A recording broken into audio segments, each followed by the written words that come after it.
काजल, हाँ क्या हुआ? जरा ये बता, तू क्या आदत बना रखी है तू? ऐसे मैंने क्या कर दिया? अरे तूने क्या नहीं की है? ये क्या आदत है तुम्हारी? सुबह में जाती है किचन में, एक कप अपने लिए चाय बना करके अपने कमरे में पीना चालू कर देती है। और इस घर में और भी लोग हैं, उन लोगों के लिए भी बना देती ना। अरे मैंने कहाँ मना किया है मैं किसी को चाय नाश्ता बनाने के लिए। मुझे चाय की तलब लगी हुई थी तो मैंने जाकर एक कप चाय बना ली। तो क्या दिक्कत है आपको? अरे ये काजल, ये तुम्हारी ससुराल है। यहाँ पर माँ है, पापा है, बहन है और मैं हूँ। और एक कप चाय बनाने ही जा रही थी तो एक कप और ही बना देती मेरी माँ के लिए। फिर से देखती रह गई और तुम एक कप चाय बना करके सीधा अपने कमरे में आ गई।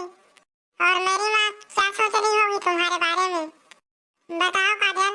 और जब मेरी शादी नहीं हुई थी और मेरी माँ के कितने सपने थे कि मेरे घर में बहू आएगी तो मुझे चाय बनाकर पिलाएगी और नाश्ता बनाने में मेरी मदद करेगी। और तू जब से यहाँ आई है तब से अपने लिए चाय बना करके रूम में आ जाती है। ये क्या आदत है काजल? अरे तो इतने सपने मैं आपके माँ को बोली थी, सपने देखे अपने बहू के बारे में। यही तो गलत करते हैं लोग, बहू नहीं बहू को कठपुतली समझ लेते हैं। अरे हाँ, आपकी माँ कौन सी खाट पर लेटी हुई है जो अपने लिए नाश्ता चाय बना नहीं सकती है?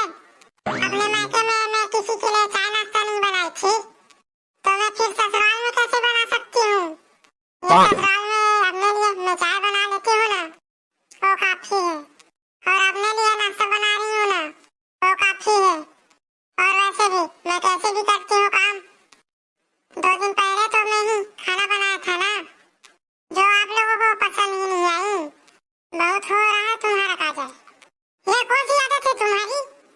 अपने मायके में नहीं की तो ये तो तुम्हारे ससुराल है, ससुराल में नहीं करेगी। जब ये बता,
देखो ये मुझे मतलब नहीं है। ये कौन सी आदत पाल रखी है काजल? बहुत हो गई आपका। एक कप चाय पीने में मुझे बहुत ही लेक्चर सुना रहे हैं। अब तो आपका मन संतुष्ट हो गया होगा ना? चाय मैंने नहीं ना पिया, यही आप चाहते थे ना? तुम्हें शर्म नहीं आती है इस तरह की हरकतें करते हुए? कि मैंने तुझे चाय पीने से मना किया था? अरे मैंने यही कहा था ना तुमसे कि चाय अपने लिए तू बनाकर क्यों पीते है? अगर तूने एक कप ही बनाई हुई है, घर में और भी लोग हैं, उनके लिए भी बना लिया करो। तुम्हें इतना गुस्सा आ गया? अरे बेटा, तुम लोग क्यों हंगामा कर रहे हैं? बहू के हाथ से कप छूट कर गिर गई,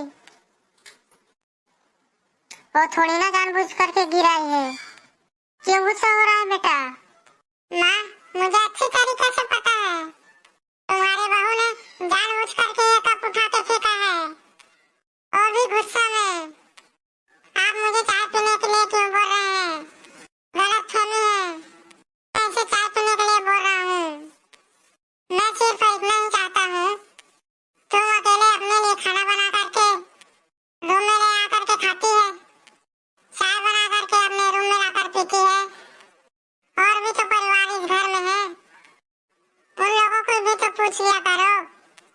इसलिए तुम्हारी बहू को बहुत ही गुस्सा आ गया माँ। अरे बेटा जाने दे ना, किसी भी की गलत फहमी हो, लेकिन जाने दे, अब हंगामा मत कर। आसपास वाले लोग सुनेंगे तो क्या बोलेंगे? अभी अभी हमारे घर में नई बहू आई ही नहीं कि घर में हंगामा चालू हो गया। माँ, तुम्हें जो करेगी तो मैं क्या करने दूं? अरे बेटा, वो धीरे धीरे समझ जाएगी। नहीं माँ जी, बेटा को और नमक लगा लगा करके और सर पे जगाइए। बेटा ये तरह बदतमीजी करके सुना रहे हैं बातें, आपको तो चाहिए दो चाटा अपने बेटे के मुंह पर लगाते। अरे किस तरह की औरत है तू? तुझे शर्म नहीं आता है? अगर मैं तुम्हारे साथ कुछ बदतमीजियां करता ना, तो मेरी माँ दो चाटा क्या 1000 चाटा लगाए ना, तो थोड़ा सा भी कुछ नहीं बोलूंगा। तो तू खुद गलती करती है और सारी गलती मेरे ऊपर डालती है। अच्छा ठीक है, मैं गलती करती हूँ ना, मैं नहीं रहूंगी यहाँ, मैं आज के आज मैके जा रही हूँ मैं। अरे बेटा ये क्या कर रहा है? बहू को रोक ना। नहीं माँ, इसे मैं कोई भी हालत में रोकूंगा नहीं। एक तो बहुत गलती करती हो और ऊपर से मेरे को डांटती है। मैंने गलती किया